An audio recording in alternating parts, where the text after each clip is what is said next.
Welcome to the show. Today we are breaking down why the media completely overblew everything that was happening with Shedeur Sanders and made it out to be a little bit differently than what actually happened in the reasoning why he fell to the 5th round of the NFL draft. Thank you so much for tuning in to this episode with Josh Blinder. I break down college football, NFL football, and it is so much fun to make these videos and provide you with a little bit of a different perspective. All right, let's get right into it. I'll throw out an abstract metaphor for you. Is it possible that a husband and wife are looking for a new house in a neighborhood? Let's say it's in a college town and they find the newest house on the block. It's the cleanest, it's the biggest, and it is the perfect fit for them. Everything that they need, it fits and checks every single box, but there's one thing. That house is located right next to a frat house. When they go and tour the house they're looking at, they don't see any frat kids and they don't interact with any of them. They just hear that there's a frat house next door. So ultimately they decide to go with the house that might be a little bit older, a little bit smaller, a little bit further down the street. That's not necessarily their perfect dream house. So I think you can get what I'm saying there. I don't need to give you more details about this metaphor here. It is possible that Shedeur Sanders checks off all the boxes of what you need for a quarterback size, 6'2", 215. Arm talent there, his accuracy as good as anyone. I mean, he led college football on completion percentage despite being sacked more than anyone in college football the last 2 years, right? Athleticism is good enough, but was some of that attention around him, the millions of followers, was it the fact that he played for his dad throughout his entire playing football career so far to this point? And other interviews, people were hearing things from others about the process that was formal and him going in there, and then hearing a little bit of that and people getting their sources and deciding to go one direction or another. And when they're a GM and they have their job on the line and they need to make a decision about their future because they got to put food on the table for their family, as well as a city that's relying on them to win darn football games, that maybe they don't go with the quarterback that has potential baggage, as they're putting it. Look, I am not a Shedeur Sanders hater. I am, frankly, the last thing from it. I happily paid a lot of money to see UCLA and Colorado play. I'm from Los Angeles. I went to the Rose Bowl in Pasadena to see that game in which Shedeur Sanders actually got knocked out of it for a targeting call. I was the biggest Coach Prime, not the biggest, but I was a huge Coach Prime in Colorado supporter the day that they came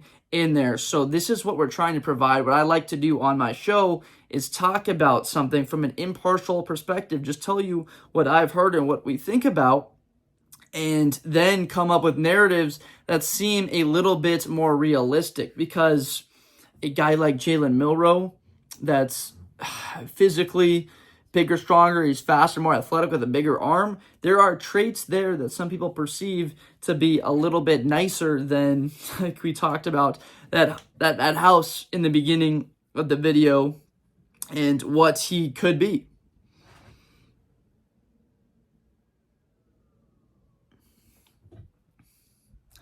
Do you think for a single second that an NFL head coach or GM is not going to put a player, if they're able to get them, and it's realistic, to put a player that gives them a much higher or the best chance to win football games and get them paid more money and give them more security in their life if they did not have a chance to do that? I emphatically and extremely confidently say that they will not say no to that opportunity. That is what we looked at the very most fundamental level. Coaches and general managers' sole responsibility is to win football games, and that is why they are hired. The quarterback position is different from wide receivers. You can't have them blowing up on the sideline, going off, complaining about the ball, not edge rushers getting into a fight, punching someone, or cornerbacks talking trash every play. It is different, and the perception when you are the starting quarterback for a team, you are the face of that franchise. Get a little bit fired up here, but you can understand when the media comes out and they build these narratives that the NFL, that the coaches are teaming up and trying to blackball Shedeur Sanders. Do we understand that we would be talking about guys putting their livelihood, their family in jeopardy because there could be a prospect out there touted as number 20 by people that watch a lot of football and that are analysts that are picking someone over him? You really think that they're going to make that decision just because of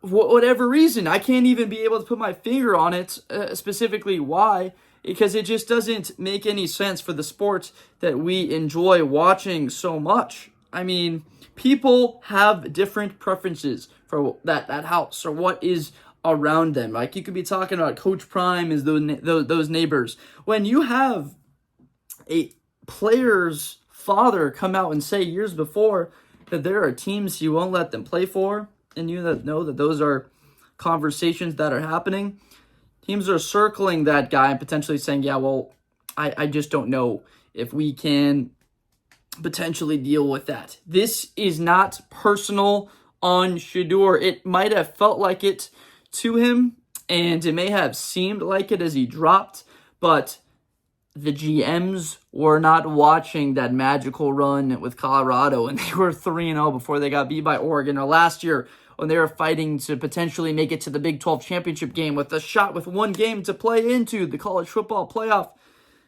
They weren't watching. They were focusing on themselves, because that's what people do. They were harping into their team and the needs for their team to win games at the end of the regular season. Like, for example, Matt Eberflus, the Chicago Bears. You think he was watching Shedeur Sanders? He got fired. Like, we have coaches getting fired. 6, 7, 8 guys every year, like clockwork, are getting fired in the NFL. GMs every year are getting fired because they're not up to their standards. So if they could get a quarterback that fits these boxes and they perceive him the same way, you best be darn sure that they are going to take that guy.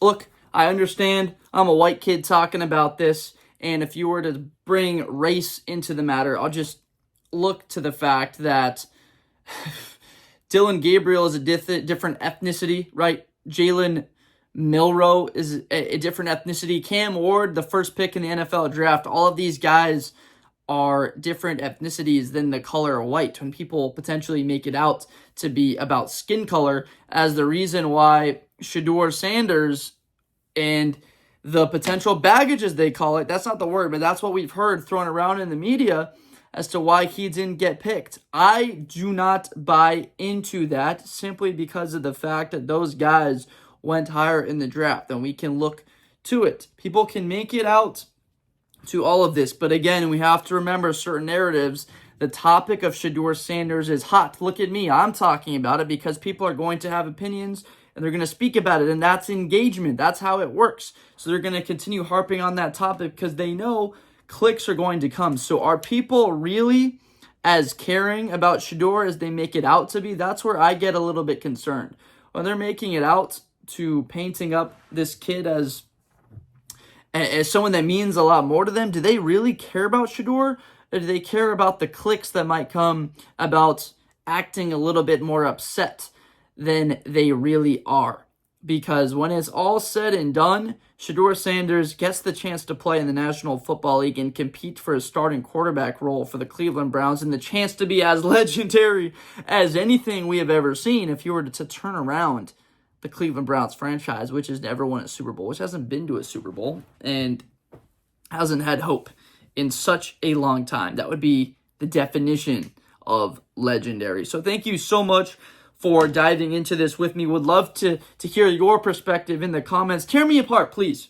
Love to engage with you guys. I'm trying to build this community with people that are uplifting the sport, spreading positivity, and talking about it in a way where we can have open discussions about something that has been a major topic. That is the whole point of this, is to build the community up and to spread a love and joy of the football, which is something I had a little bit of problems with when people were starting to put, their sense on football and talk about things about the National Football League in a negative light, when we're just here to celebrate these players. And Cam Ward got completely overshadowed by the story of Shedeur Sanders. We weren't able to celebrate a kid like Cam Ward, no stars on that recruit, being taken first overall in the draft, fighting through and getting picked first overall, transferring when he would have been a mid-round pick, maybe second, third round. The 2024 NFL draft, bets on himself, and he ends up making it that far up, and it's just has this dark cloud of gloom over it as people are talking about Shedeur. So please pay attention to what people say, hold them accountable to the opinions that they have. But again, thank you so much for watching. Appreciate you very much. Make sure to subscribe, and we'll see you next time with more football content.